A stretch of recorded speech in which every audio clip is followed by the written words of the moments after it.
They're at Sunnyside. Welcome to the program. Thank you. Nice to be here. Usually before we started, you're celebrating a big anniversary.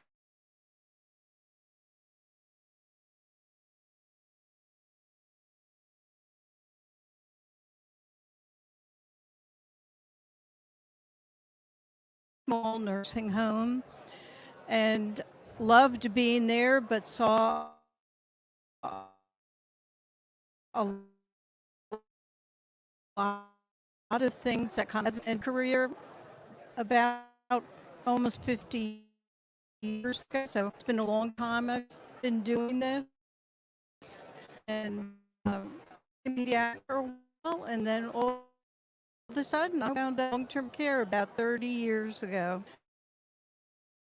And I loved every minute of it, and appreciate CNAs a great deal. They are the front line, caregivers, and if it wasn't for them, you often wouldn't know what's going on with a resident. Can you tell me, and feel free to get into the details, tell me about 35 years ago when you got into long-term care, maybe an interaction that you had with a resident, or maybe an interaction with a frontline caregiver that you're like, oh, I think I'm here. I think either I'm learning something from these people more than I thought, or I have these people more than I thought. Do you remember a moment or a story? You know, early on, I was because somebody was 90 years old, sitting there, leaned over, still with us to tell. And they'll just maybe sit there leaning over until you reach out to them and you start to talk to them like they're a person, and they remember everything. There's things like they'll remember, usually if they talk, they'll know what their favorite color is, you know.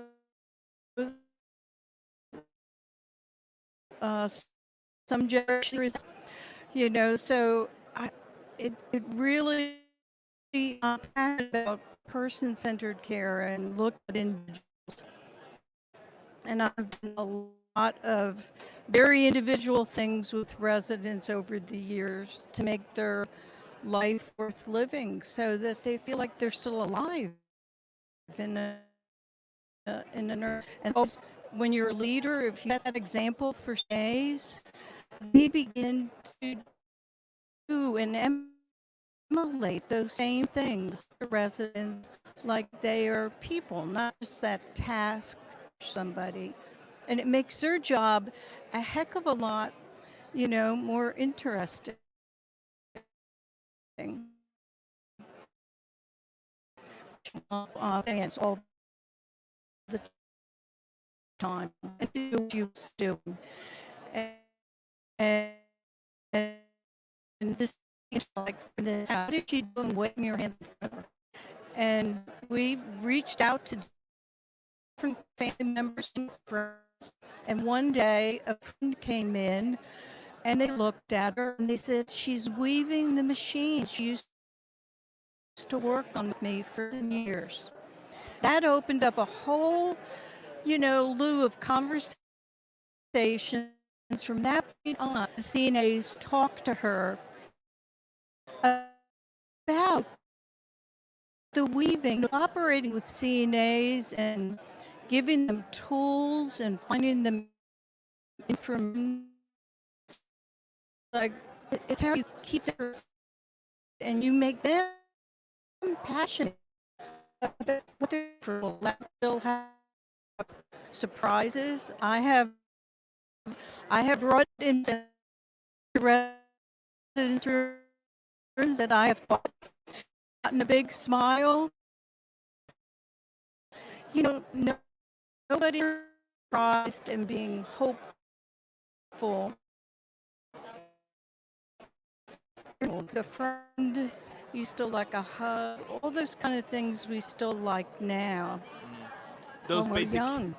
needs still wake us up and spark in our eyes. Right, they do, and residents react to that. They they just be good things. So I often walk into sometimes nurse home so and it's kind of like oh they're being it as just a thing and they've lost kind of personhood.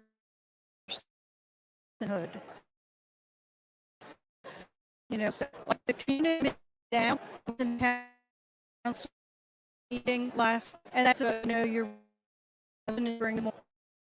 They talk about CNAs they were doing, things they thought, why does it take them this long to wheel a cart down all and another resident say something? They were all engaged and and I looked at his director and I said, "Can we do this? This is like really fun." So we're working, getting all the residents all together, for this. But those things of setting those examples, like when I walked past the resident council meeting, I would call them in or call a housekeeper in, and we'd ask them questions or make them partake in it. It's so important. Not making them feel, they're so they leave, they feel good. Like most days, I feel good about when I leave work. You probably do too. I mean, it's most want with job. What is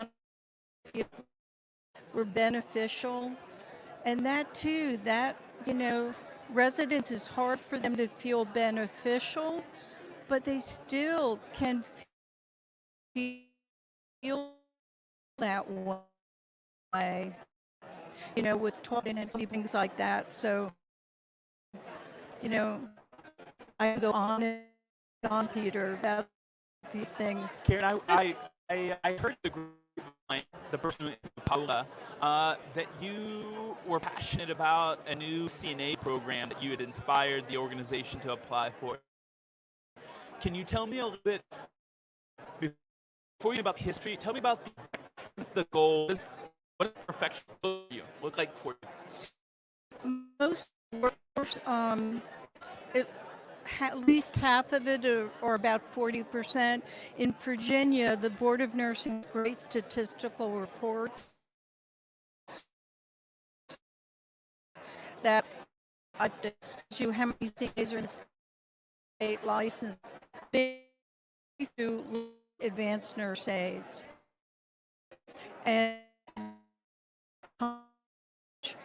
CNAs. So you hire these young people. Yes, they have went through 120, 140 hour course that's required now, but they still are lacking in so much information on how to take care of people.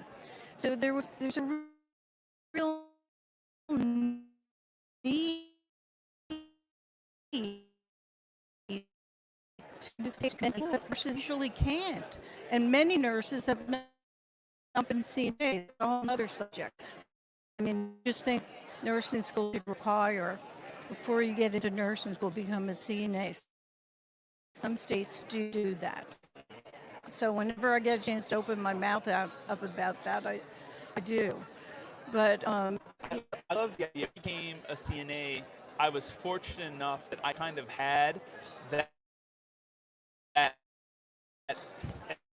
advanced nurse's aide, my boss, and that's the person I shadowed. Robert taught me so much about things outside the job more than what I just the actions, what I had to execute. He taught me about the timing. He taught me about the strategy. He taught me about the how you make someone change if you need to hoping to create. It's absolutely it. The program four components. Skin, so care of stage 1 wounds, restorative nursing, cognition, and leadership. The law was already there. only 43 of them in the state of Virginia, because it was a program that got opened up about 15 years ago, and it just can't, because of the economy, nobody pursued it, to get the program. There's no book on it. That was one of the problems why none of these programs teach it, because there's no textbook to buy, and most nurses don't know how to write curriculums. So we actually got another community college involved in the group and helped write, and the Blue Ridge Community College, we actually did the whole curriculum, and they made it a hybrid curriculum.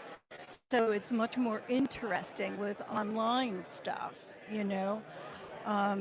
There at Sunnyside, where we teach the course, we brought in American Red Cross reached out to us about their hybrid online 40-hour classroom component, and it is like movie quality. There's just it does not compare with like PowerPoints or anything that and it's a way of teaching that appeals to younger people and how they learn.